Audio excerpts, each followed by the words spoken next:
Hi, and welcome to the letter H, as in heavenly, as in high fashion, as in Valentino. That amazing shade of red, which became known simply as Valentino red. And this white lace dress worn by one of the most admired women in the world. And how about these feminine details, white satin ribbons, bows, ostrich feathers, chic and wild animal prints, bold black and white graphics?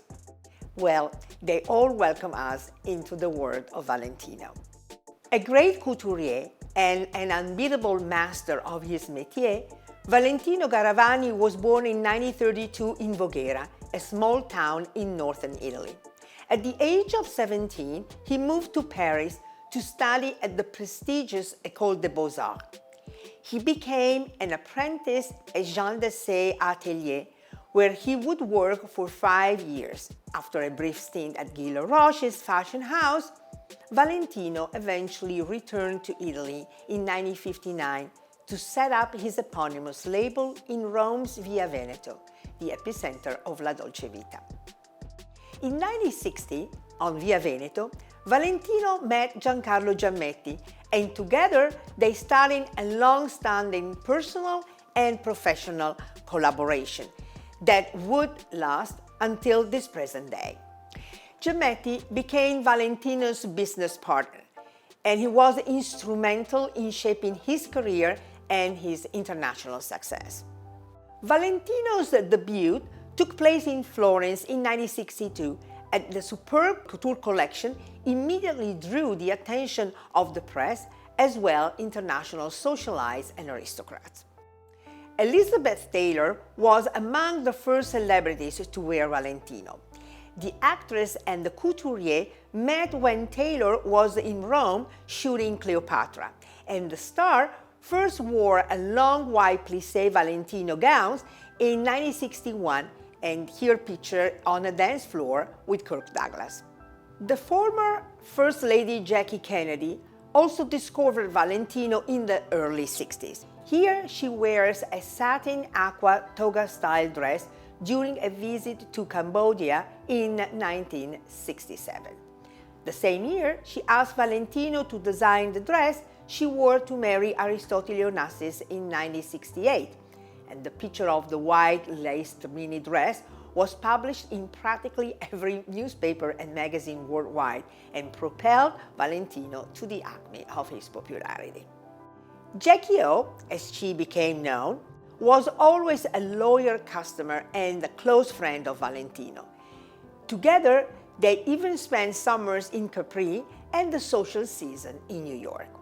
In 1967, Valentino was awarded the Neiman Marcus Award for his infamous no-color collection, a triumph of beige, white, and ivory hues.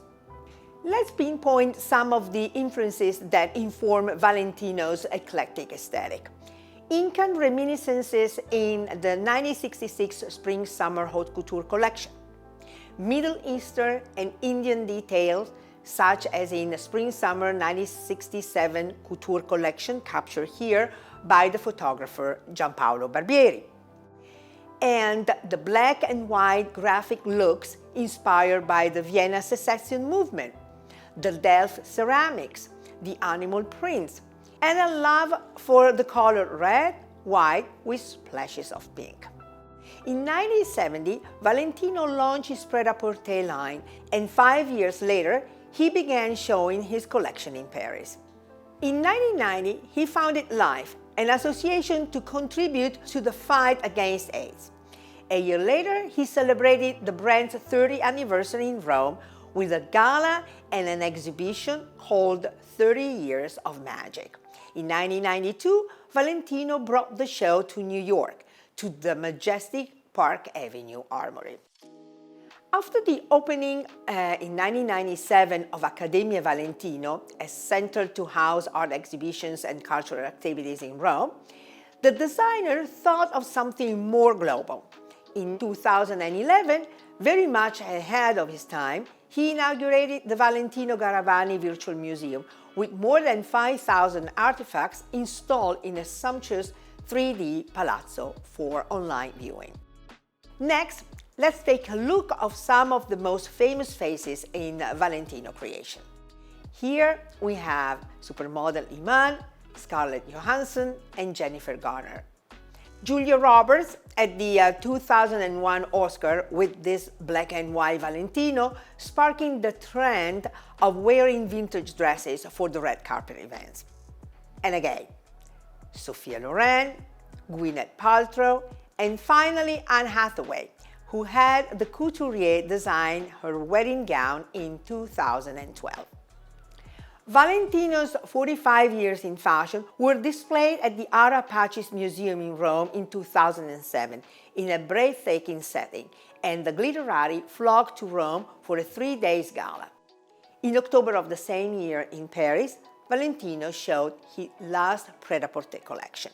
However, the big adieu came a year after at the Musée Rodin when he delivered his last couture collection. Alessandra Facchinetti, formerly at Gucci and Moncler Grand Rouge, was appointed artistic director for the women's collection, while the men's was assigned to Ferruccio Pozzoni. At the end of the year, Facchinetti abruptly left Maison Valentino. Valentino was the recipient of many awards. In 2006, he received the French Légion d'honneur. 2 years later, was presented with the Medal of the City of Paris, the city where he studied and began his career. And in September 2011, Anna Wintour gave Valentino the Couture Council Award from the Museum of the Fashion Institute of Technology in New York. In 2012, Valentino also received the title of Commandeur de l'Ordre des Arts et des Lettres, one of the France's highest honors. In 1998, the designer had sold the company to the fashion and media group HPD. 4 years later, HPD resold Valentino to the luxury group Marzotto.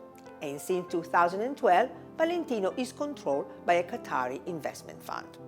Matt Teinauer's film Valentino, The Last Emperor, which premiered at the 2008 Venice Film Festival, became a huge success thanks to its intimate, engaging exploration of the life and the work of this internationally known couturier.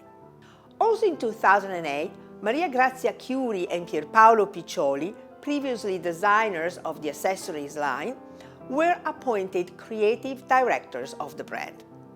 Quote, "It's the same element, but with a new attitude," end of quote, Chiuri told Vogue UK in 2009.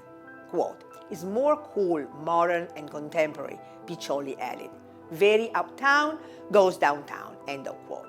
In 2016, Maria Grazia Chiuri became the creative director of Dio's women's wear, and Pierpaolo Piccioli designed his first solo Pret-a-Porter show for Valentino.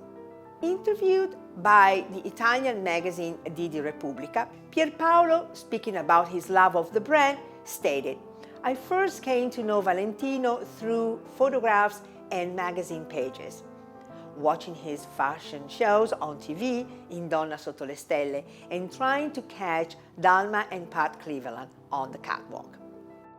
Piccioli brought to Valentino his sculpture, poetic, highly experimental vision. Quote, "Couture for me is the DNA of the brand," Piccioli said to Vogue's Amish Bowl. "When you do couture, you cannot do it last minute. You need time because couture is made of rituals, is an experience, while ready-to-wear has to catch the zeitgeist. It's about culture and the idea of uniqueness," end of quote. In September 2020, Piccioli won the CFDA Award for International Women's Wear. He also became the darling of a host of celebrities, such as Glenn Close, Naomi, and Kate Hudson. He has stated that, "I want to keep the idea of luxury and culture, but take Valentino from an exclusive brand to an inclusive brand." One of the most recent memorable shows was the Pret-a-Porter Fall-Winter 2022. Everything was either a vivid tone of fuchsia or black. Piccioli chose this color, rather than the famous Valentino red, to subvert its anthropological meaning and long-time association with girliness. In July 2022, in homage to Valentino Sgaravani's 90th birthday, Piccioli showed the Haute Couture Fall-Winter 2022 collection, poignantly named The Beginning, on the Spanish Steps in Rome. Quote, "It is a deeply personal collection because it's all about the history of Valentino," end of quote, stated Piccioli. Piccioli wanted the défilé to start on Via Gregoriana, where the original Valentino Haute Couture atelier was located, and the models walked down to the Spanish Steps to reach the nearby Palazzo Mignanelli, the brand's current headquarters. The designer received Sava Sandir a standing ovation. Thanks for listening, and keep in mind what the legendary costume designer Hideth Head said: "Fashion is a language. Some know it, some learn it like an instinct." Goodbye.